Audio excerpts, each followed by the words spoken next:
जमुई में साइबर ठगी के लिए सिम कार्ड जारी करने के मामले में पुलिस ने बड़ा खुलासा किया है। चकाई के सरौन गांव स्थित एक सीएससी सेंटर पर छापेमारी कर 2 लोगों को गिरफ्तार किया गया है। पुलिस जांच में पता चला कि पिछले 4 महीनों में यहां से जारी करीब 100 सिम कार्डों में से 80 नंबरों पर साइबर ठगी की शिकायतें दर्ज हैं। इन नंबरों से जुड़े करीब 125 मामलों में लगभग 13 लाख रुपए की ठगी की गई है। पुलिस ने 3 मोबाइल फोन भी जब्त किए हैं। साइबर थाना में मामला दर्ज कर दोनों आरोपियों को न्यायिक हिरासत में भेज दिया गया है। सर क्या मामला है? साइबर थाना जमुई, यहाँ के जो जमुई के जिलाधिकारी महोदय और पुलिस अधीक्षक महोदय के द्वारा काफ़ी इस चीज़ में कंसर्न दिखाया गया है कि जमुई में साइबर अपराध पे रोक लगाया जाए। तो इसके आलोक में साइबर थाना जमुई में हमने एक तकनीकी जांच किया। उससे हमें ये पता चला कि चकाई थाना क्षेत्र में एक शुभ सीएचसी सेंटर करके है, इनके द्वारा जो सिम निर्गत किया जा रहा है उन मोबाइल नंबर से काफ़ी सारे साइबर फ्रॉड हो रहे हैं। तो इसमें फिर हमने छापेमारी की और वहाँ पर जो 2 लोग थे, राज कपूर यादव और अरविंद कुमार यादव, इनसे पूछताछ किया गया तो इन्होंने बताया कि हाँ, वो ये शुभ सीएचसी सेंटर चला रहे हैं। तो ये पॉस मशीन होता है, पॉइंट ऑफ सेल मशीन, उसके द्वारा ये सिम कार्ड्स बेच रहे हैं। अब उन सिम कार्ड्स जो ये बेच रहे हैं, महीने में लगभग 30 के अराउंड सिम कार्ड ये बेचते हैं और उस 30 सिम कार्ड में 20 से लेके 25 तक सिम कार्ड जो हैं वो साइबर फ्रॉड में यूज़ हो रहे हैं। तो इससे हमें इन्हें लगी कि हमें पता चला कि इनकी गहन संलिप्तता है ये साइबर फ्रॉड में। तो हमने इनसे पूछताछ की और विधिवत इन्हें गिरफ्तार किया है और माननीय न्यायालय के समक्ष प्रस्तुत करेंगे। दूसरी बात कि ये जो 80 मोबाइल नंबर जो मैंने बताया कि जो यूज़ किया जा रहा है साइबर फ्रॉड में, ये 80 मोबाइल से करीब 125 साइबर अपराध किए जा चुके हैं अभी तक और करीब 13 से 14 लाख रुपए का साइबर ठगी किया गया है। किस एरिया में करते थे? चकाई के एरिया में जो मोबाइल नंबर चकाई इनका जो दुकान है वो ग्राम सरौन करके है, वहीं पे इनका ये दुकान उसी है। के आसपास में सर नंबर डिस्ट्रीब्यूट करते थे? हाँ, ये चकाई थाना अभी 80 नंबर जैसे मैंने बताया, तो अभी तक हमने जितना चेक किया है चकाई थाना क्षेत्र और जो सदन पार्ट है जमुई का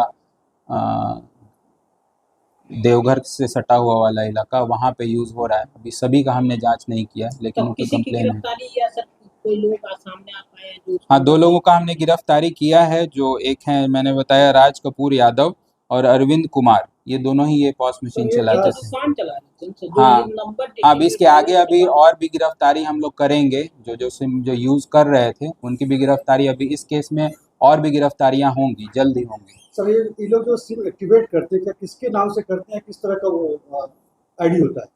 अभी आजकल जो सिम दिया जा रहा है ये मोबाइल में ही फ़ोटो खींच के और चेहरा को स्कैन करके आधार से मिला के करते हैं।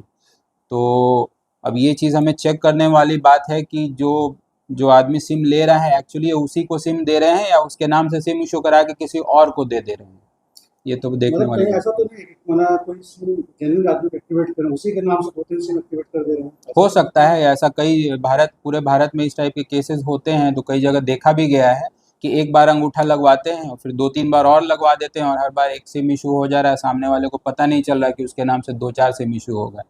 तो ऐसा भी किया जाता है। तो इस मामले में सर इन लोगों से पूछताछ हुई है? जी, इनसे पूछताछ हुई है, इन्होंने बताया है कि हाँ, हम इतना सिम इशू कर रहे हैं। अब अगर कोई महीने में 20 सिम इशू कर रहा है, 25 सिम इशू कर रहा है, उसमें से 20 में साइबर फ्रॉड के द्वारा ही किया जा रहा है, तो इसमें इनकी संलिप्तता में शक नहीं किया जा सकता। किस गिरोह के लिए काम करते थे, क्या उसके बारे में कुछ जानकारी हुआ है? गिरोह का ऐसा कोई यहाँ पे नाम नहीं होता है कि ये गिरोह है वो गिरोह है, लेकिन जहाँ पे ये सिम बेचते हैं वहाँ के लोकल लोग हैं या फिर बाहर से कोई भी आके सिम लेके जाता है, तो ये तो अपना सिम बेच देते हैं और फिर उसमें अपना ये लोग कमीशन लेते हैं।